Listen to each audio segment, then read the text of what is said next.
my name is Mike Kelly. I'm Executive Director of Steamboat Tennis and Pickleball Complex. And this is a night of gratitude. This is a night about you guys. You guys have made all of this possible. Thank you so much to our donors. This is a celebration of us, of you.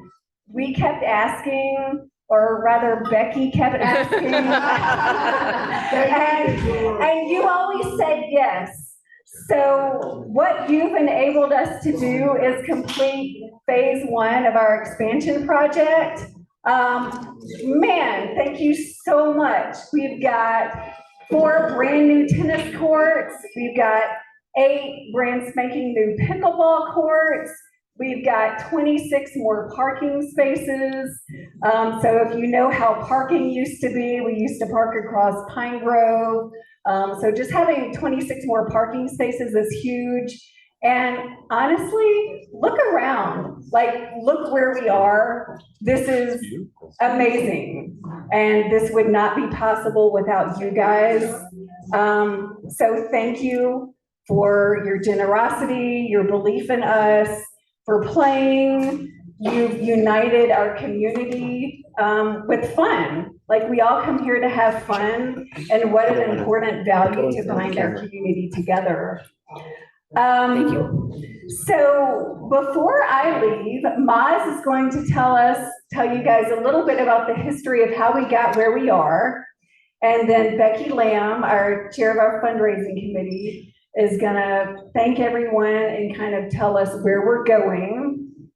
And before I leave, I want to thank Carolyn Jenkins I know we're all waiting to unveil the donor walls. These things look amazing. And we also will be going over to the tennis center after these speeches are done to look at the donor wall over there. But these donor walls look amazing. They honor you guys, and I'm so happy to be able to showcase what you've done for years and years and years and decades down the road. Before I leave also, I want to introduce some of our key staff members. Our leadership team, we've got some new staffing in place, and I just want you guys to know who does what around here. So Jason Shikatano is our director of tennis. We've got Forward. Come on, Jason. We've got Jason Harris, our director of pickleball. Yeah, come on here. We've got Kurt Johnson, our program manager, jack of all trades.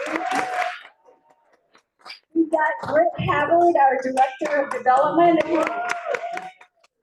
Shout out to Britt, organized this entire party. Emily Henson, who is our guest experience manager. She is amazing. Come up here. And we've got Trevor Bain, our head tennis pro. Spalding, our head pickleball pro. Yay!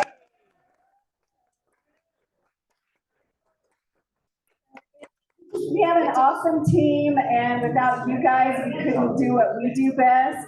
So thank you guys for coming. Just profound, huge, ginormous thank you. And with that, I'll turn the mic over to Maz.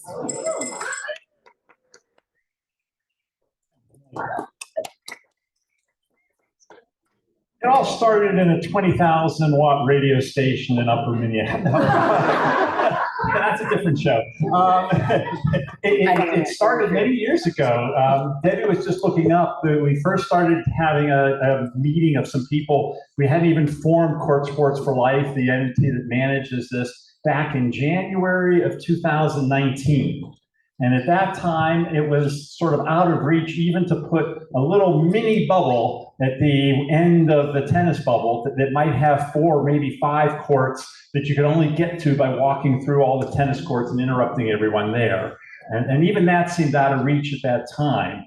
But gradually, we got more confident. We formed a nonprofit, which helped a lot so that we could raise funds that way. And things just snowballed. And eventually we said, we're going to split it into two phases, as Meg mentioned. The first phase was to do some outdoor work, get the courts ready, get this facility ready to be built. We were very fortunate. We had some very generous donors. Obviously, a lot of them are here today, and others anonymous, and others that couldn't make it, that allowed us to move quickly into putting up this building.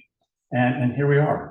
It's the happy place for everybody now. We have another project coming up, and those of you whose arms are sore from twisting from Becky, don't Prepare yourselves. Yes, because we still have another project now. The next project, of course, is we need to refurbish that tennis facility that is badly in need of it. So that's going to be where we go next.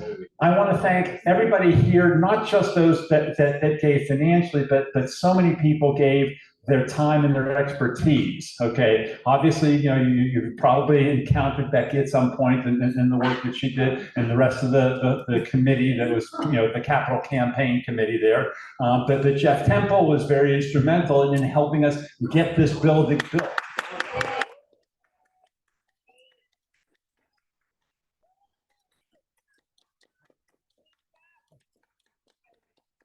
As I like to say, you can't just order this building from Amazon, okay? There's a lot that goes into it, a lot of things that we are still dealing with. We've got the heating and air conditioning unit at the far end of the building. Still, we've got issues about how we make sure that's properly supported and things like that. So even though we're at least able to play here, he's still busy with things. He was having, right before this started, he was having another conversation with our architect about how we deal with some of the issues out there. So, that's just emblematic. We've had so many people help in so many ways that it was truly inspiring for Debbie and me. It really got us to dedicate even more of our lives to this. And so we thank you. We thank you for your time. We thank you for your expertise. We thank you for all that you've given to us. We have a wonderful building. Thank you so much.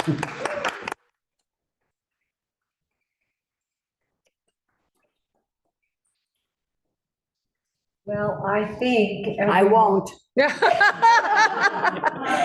I think that I want to say from the bottom of my heart, because I know how many of you I have interfaced with personally, people I didn't know before, people I did know before, and now you all know me intimately.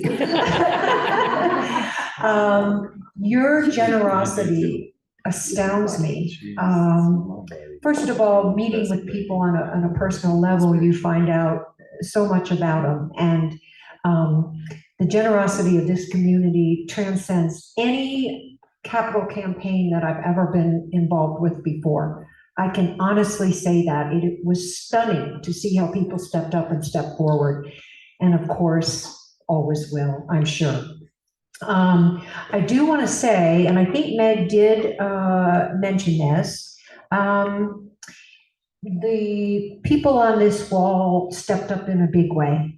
And I know you have choices. I know there are many valuable not-for-profits in this valley. And I know that we all give where our heart is.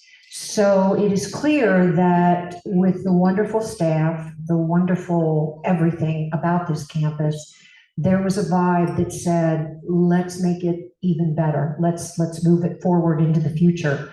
I would especially like to say thank you to the City of Steamboat Springs. We're about to move forward into another phase of our campaign, and that is Courting Love, the tennis center. For those people who have felt somewhat neglected while this giant 34,000 square foot pickleball center went up, I want you to know that it is totally in my heart and the hearts of everyone on our capital campaign committee to focus on that endeavor and make it work, and make it work soon.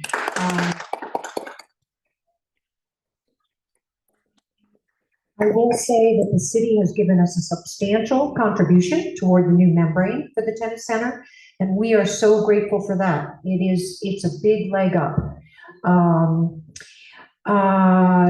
As Meg said, Carolyn Jenkins put some time and effort into the wall here, and we really appreciate her. I wish she were here personally so we could thank her personally, but I did want to get that said. I'd also like to thank two other people, and not because they're, because I'm not thanking all the staff and everyone who makes this such a wonderful place, but Meg Tully, who has been a dear friend of mine for many years, came on board and hit the ground running.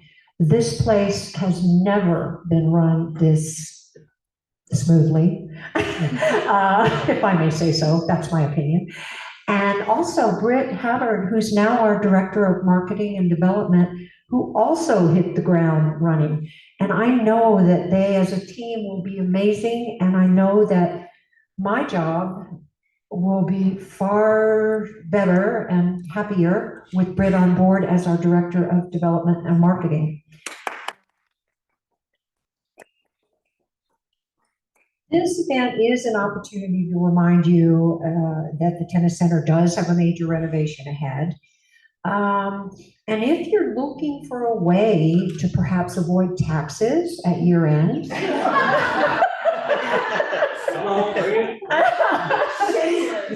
shameless. But I do remind you that we are a not-for-profit. We have enterprise zone status. And why not just, take that extra money and wing it this way? We'll get where we're going a lot faster if we all come together and make that effort and make it soon and make it handsomely. There's also 2025 planning. If you feel that you've already tapped out for 2024, please put us in your planning for 2025. I'm going to say thank you again for being the community you are. There are just plain givers here tonight. And as you look around, you are seeing people that have given to an enduring part of the Steamboat experience. I mean that sincerely. This is giant. This is huge for now and for generations to come. So your legacy is in part philanthropy. When we go, do we want a coffin stuffed with money, or do we want to be known for what we did for others and how we helped make everything better? So starting now, you can enjoy this moment. Okay, starting tomorrow, I'd like to see us all get together and push forward and get this campus where it needs to be for generations to come. And I thank you all again.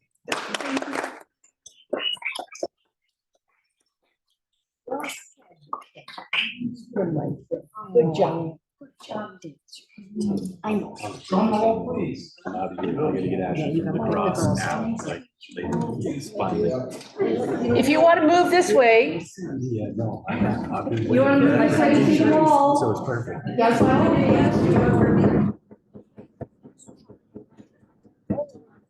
I gotta get the glass. Okay.